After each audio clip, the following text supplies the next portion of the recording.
What's up, everybody? Psych Out here. We are in the midst of the Reaper tournament, or the first day, rather, of the Reaper tournament. And we have some good news and some bad news. The bad news is, well, the good news is I won a grand tournament, and I forgot to take a video of it. And so I played another one, and I won that one, and I forgot to take a video of it. So then I thought, okay, well, let's just play a master tournament and see how we do for a little while. And we won that. And so now I'm going to show you the master tournament prizes. We're going to go ahead and claim them here. So we get 2 legendaries, 2 archer queens. It's nice. And a bunch of other cards. And you can see we did that all the way through without a loss because it only cost us 100 gems, which is the entry fee. So we got our 100 gem entry fee back. A lot of commons that I don't really use there. Blizzard's okay. Let's see what else we got. More commons that I don't really use. Crystal, Black Knight, that's good.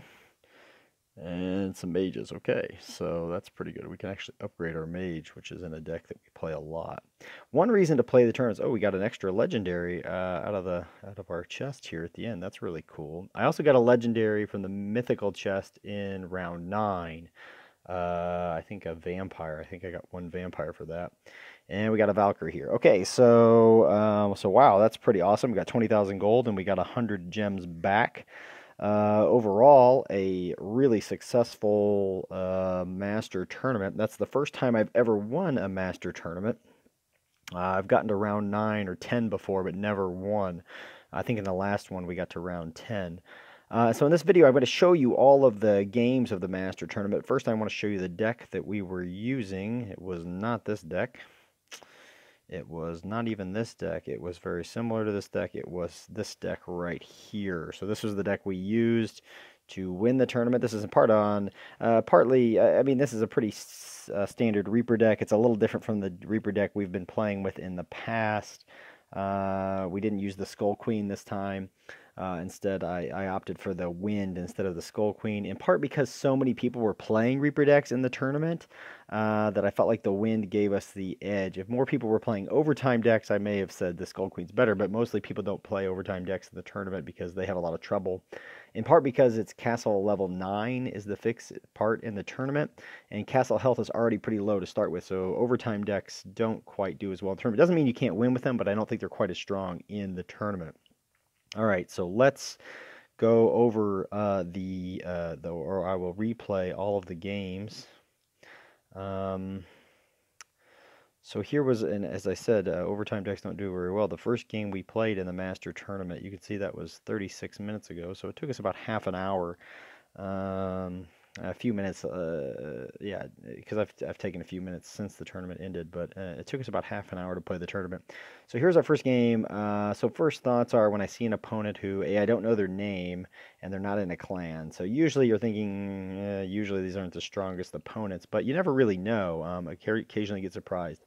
I have to admit I was a little annoyed when I saw the Fortify being played because I realized that this was going to be an overtime deck, but I wanted to get my skeletons out and get a protection on them as fast as I could to just start doing lots and lots of damage. And now I'm trying to create as many threats as possible by putting the Reaper in this lane.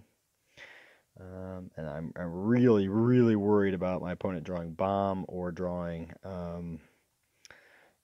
or arrows, but as you will see at the end, our opponent only had 1 set of arrows. And they do get a pushback here before I could get my standard bearer in. I was trying to switch lanes. I'm not quite sure what happened with that lightning bolt there, what it hit exactly. They threw arrows down, but I got my protection in just in time, and I think my opponent threw me an angry sticker there, but at the very end, but we didn't see it in the replay. So that was round 1 of the Master Tournament. Round 2, we played Your Lord, who is one of my Castle Crush buddies. So this was a little sad. Your Lord later told me He was in round 9 of the tournament. As you can see, we've both already won the grand tournament, and we're showing our stickers there. As I recall in this one, Your Lord got pretty unlucky right there. I mean, with my skeletons showing up right in front of his Phoenix, he didn't really have any chance to save it, and then I got up there in time enough to kill it before he could kill my Storm Elemental. I mean, he's pretty much trying to sack everything, um, but there's just really nothing he can do here. It's a pretty bad situation draw-wise. I got my protection in time. I mean, there was really, I felt, like I said, I felt pretty bad here. There was really nothing he could do. It was sort of a lost game. A pretty unlucky draw for him, and pretty lucky for me with the Boneyard to start. So after losing that game and finding out that he was in round 9, I was pretty motivated to do well in the tournament. So now we played our first game against Jesse 442, and I've never played against Jesse before, so I'm not sure who it is. But as you'll see, we played Jesse 442 many times, and this is what happens in these master tournaments. There aren't necessarily a ton of people playing the master tournament at a given time, so you can run into the same person more than once. And so Jesse's playing some sort of it's a very different deck. I have not seen anybody really play this deck before. This is one that is obviously based off of the mana ritual and the crystals, trying to get cards and things out quickly. In this case, it really he gets out the Archer's Tribe very quickly. The thing is that Boneyard does okay here against the Archer's Tribe. In regular games, it wouldn't be as strong because Boneyard is not powered up enough yet for me in regular games. As you'll see, this game actually gets a little dicey because Jesse makes it pretty close here at the end. I'm waiting to save my freeze until just now, and we pull it off there at the end.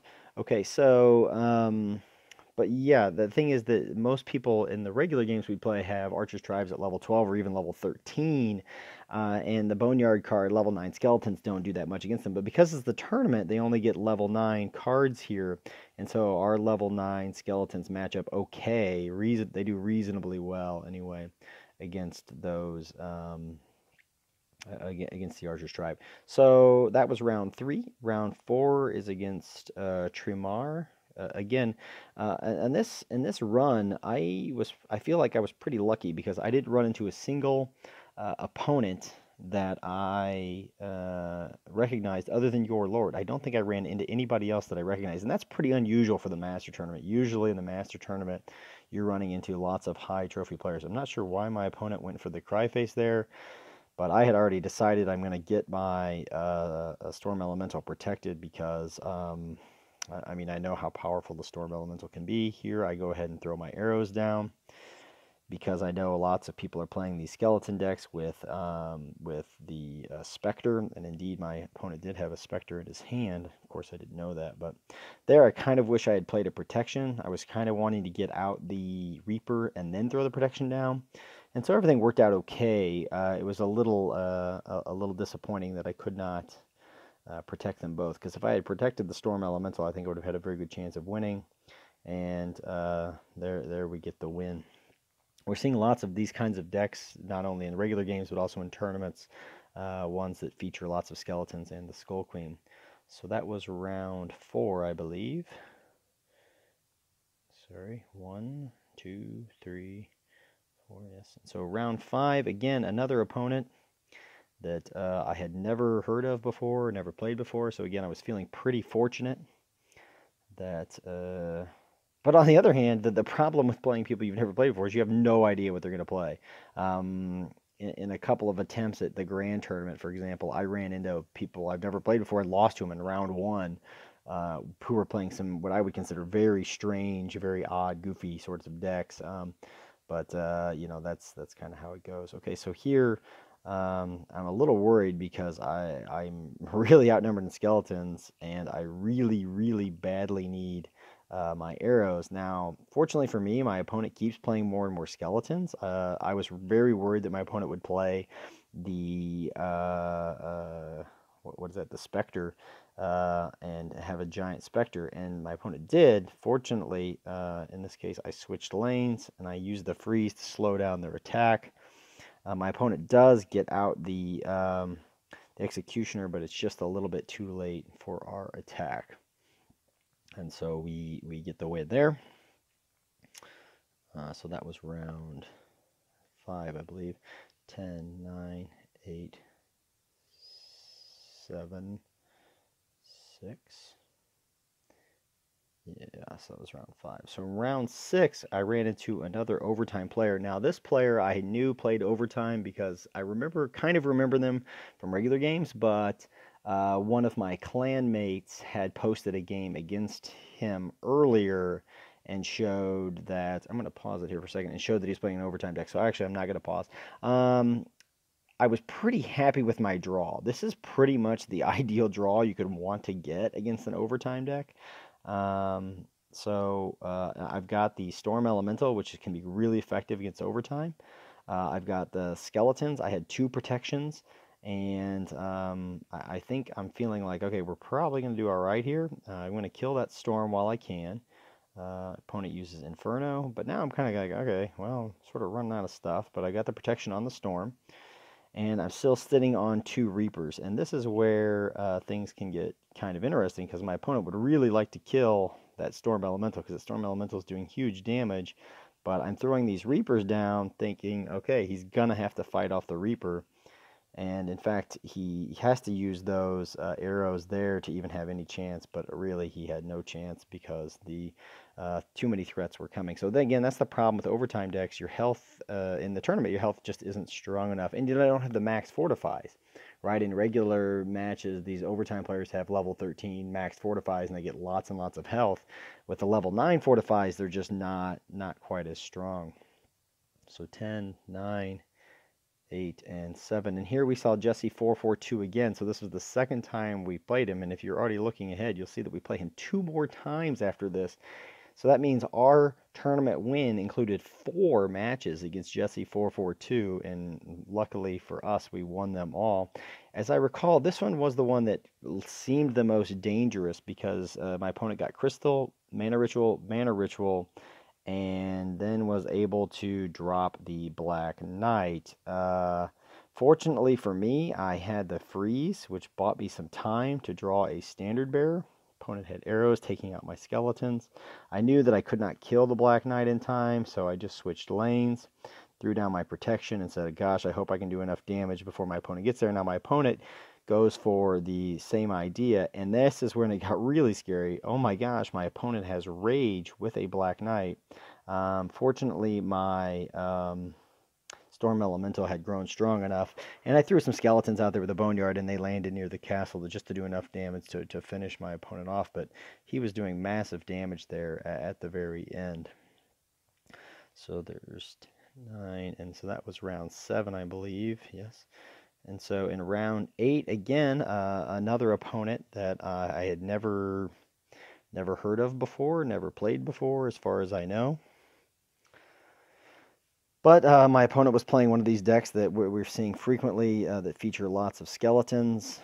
My opponent elects to wait here on the Boneyard so that they can get the maximum value of the Boneyard. I have a Boneyard myself, which is nice because at least we can slow down some of the skeleton attack that we're about to get.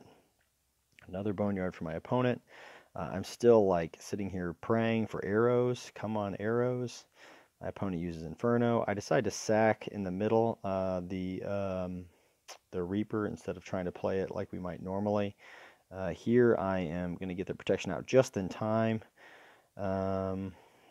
And now we're feeling pretty good. My opponent, because they're not doing much damage, of course there's many threats that could be coming, but I can switch lanes quickly and try to fend them off. And now I finally got the arrows, so now I'm feeling pretty safe here because I know I could play the arrows.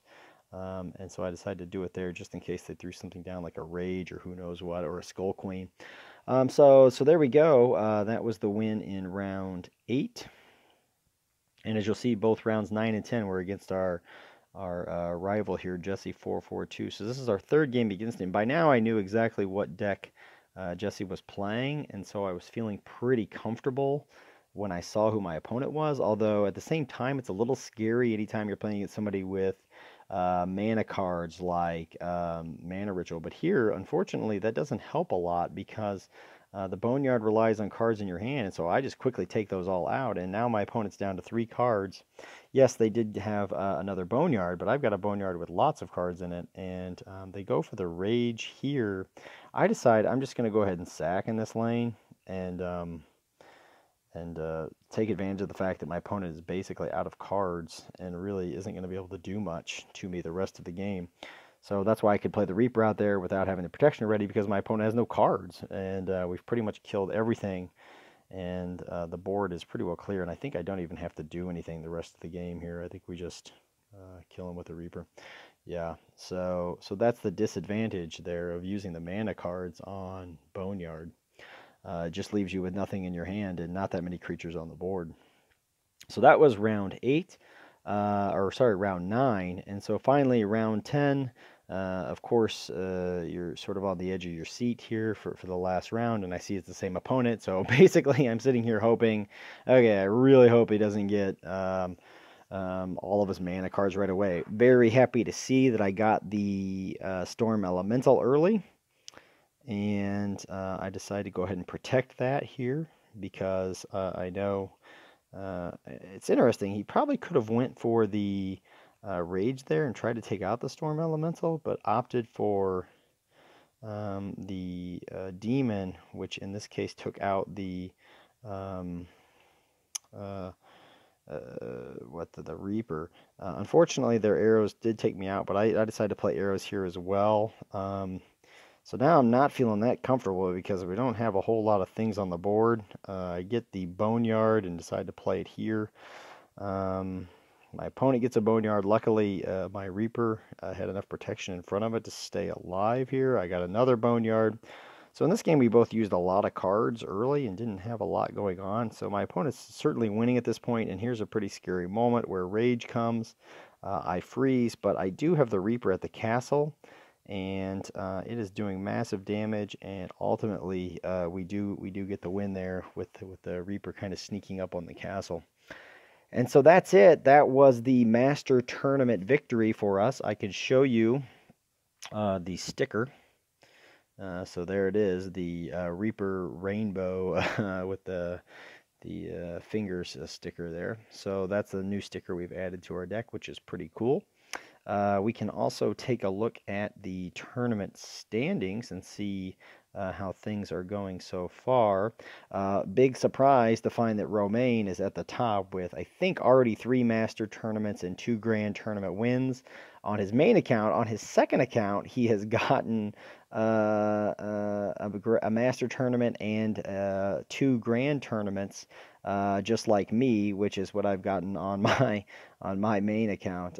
So right now we're sitting at 1, 2, 3. I do not think this will be the final result. I probably won't go for another Master Tournament win.